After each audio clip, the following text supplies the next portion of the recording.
네, 안녕하세요. 이상화 세무사입니다. 자, 개인 사업자에 대한 조정료에 대한 강의를 시작을 하겠는데요. 지난번에 있었던 법인 강의와는 조금 이제 컨셉이 다릅니다. 개인 사업자다 보니까 합법에 조금 더 많은 주안점을 가지고 있고요. 그리고 뭐 제목에도 나오다시피 조정료의 90%는 합법에서 결정된다. 뭐 이런 내용으로 이제 시작을 해보겠습니다. 이게 온라인 강의라서 부담이 상당히 큽니다. 부담이 상당히 크고요. 왜 큰지는 이제 들으시면 아실 거예요. 그래서 이거를 하고 오늘 생명이 끝나는 건 아닌가라는 생각도 좀 들기도 들고, 그래서 끝나고 나서 좀 따로 조금 시간이 되면은 Q&A를 가지면서 조금 더 얘기를 하기도 하고요.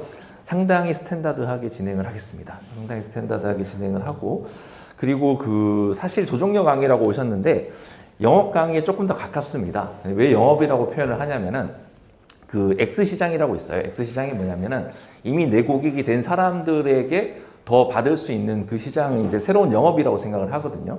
그래서 더라고 표현하는, 아까 이제 많이 얘기하시는 분들 중에서 깎이지만 않았으면 좋겠다. 근데 그것도 또 다른 의미에서 보면 더라고 할 수도 있는 거예요. 그러니까 남들은 깎여가는데 난 유지를 할 수 있다라는 거는 더라고 볼 수도 있는 거고, 비교 우위를 점하느냐에 따라서 다를 수 있는 부분인 건데, 그래서 합법이라고 칭하고 영업이라고 칭합니다. 사장님들이 이제 처음 만나게 되어서 이제 계약을 하시겠죠. 근데 조정료를 처음 이제 접하신다라는 분들도 있는데 멘탈이 거의 무너집니다.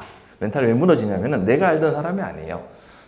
내가 알던 사람이 아니고 생전 처음 보는 사람을 이제 마주하게 됩니다. 그래서 멘탈이 일단 탈탈 털리실 거고, 멘탈만 털리면 다행인데 거기서 이제 돈도 못 받고, 돈도 못 받으면 다행인데 거래처가 이제 이탈되고, 여러 가지를 이제 종합적으로 세트로 겪고 나면은 이게 좀 아니구나라는 생각을 좀 하는데, 또 마땅 다른 대안이 없어요. 그렇다고 해서 그럼 개인 시장을 버리고 법인으로 가면 되겠지라고 생각을 할 수 있겠지만은, 법인은 또 뭐 기다리고 있는 상황은 아니기 때문에 뭐 처음 시작하는 상황에서는 어찌됐든 양으로 우위를 점할 수 있는 개인 사업자로 접근하셔야 되는 게 맞을 것 같아요. 그리고 실상 만나시는 분의 90% 이상이 개인 사업자에 해당하실 것 같고요. 그리고 뭐 안 좋은 얘기도 있지만 어찌됐든 개인 사업자는 영업이 쉽습니다. 제가 이제 쉽다고 표현하는 이유가 진짜 쉬워서 쉽다라기보다는 상대적으로 쉽다라는 얘기예요. 그러니까 법인 사업자를 영업하는 그 확률보다 개인 사업자 하나를 영업하는 확률이 훨씬 더 쉬우니까요.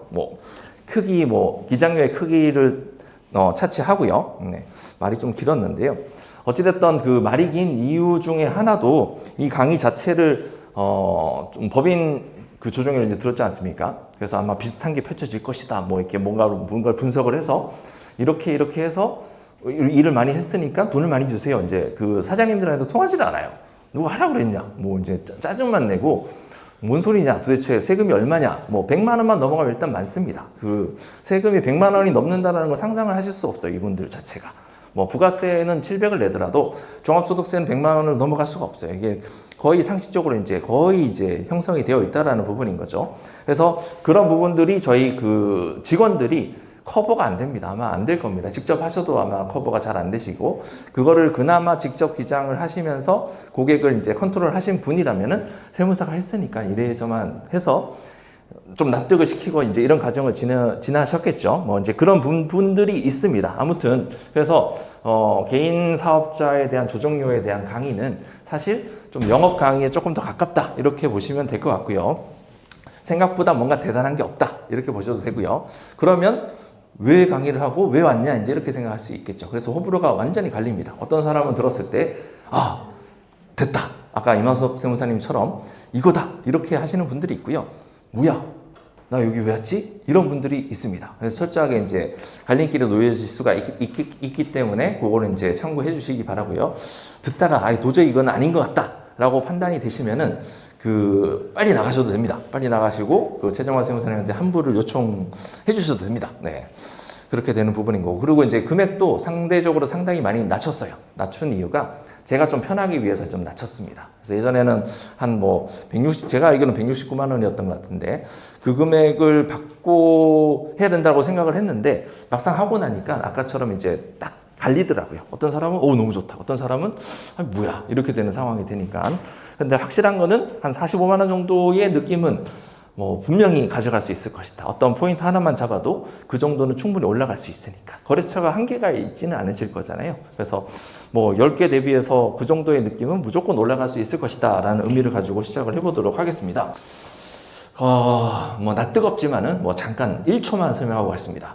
세무사 강의를 이제 2012년부터 했어요. 2012년부터 했고, 권준영 회계사님 아마 그때도 뵀었던 것 같은데, 오늘 또 10년이 지난 지금 또 계셔가지고, 왜 왔냐인지 말씀을 드렸던 부분인 거고요.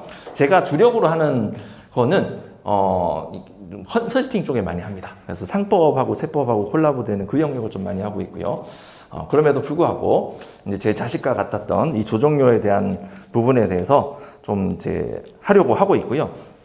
그 안타까운 마음이 많습니다. 그 최근에 3.3부터 시작해서 여러 가지 이제 말들이 많지 않습니까? 그래서 어느 정도는 좀 받아들여야 되는 부분인 것 같고, 그렇다고 해서 거기에 똑같이 따라가야 될 필요도 없을 것 같고, 강의하는 목적 중에 하나도 여러 선배, 후배님들, 동료분들께서 이 시장 자체를 좀 이렇게 건전한 문화로 좀 가져갔으면 좋겠다라는 부분에서 시작을 하도록 하겠습니다.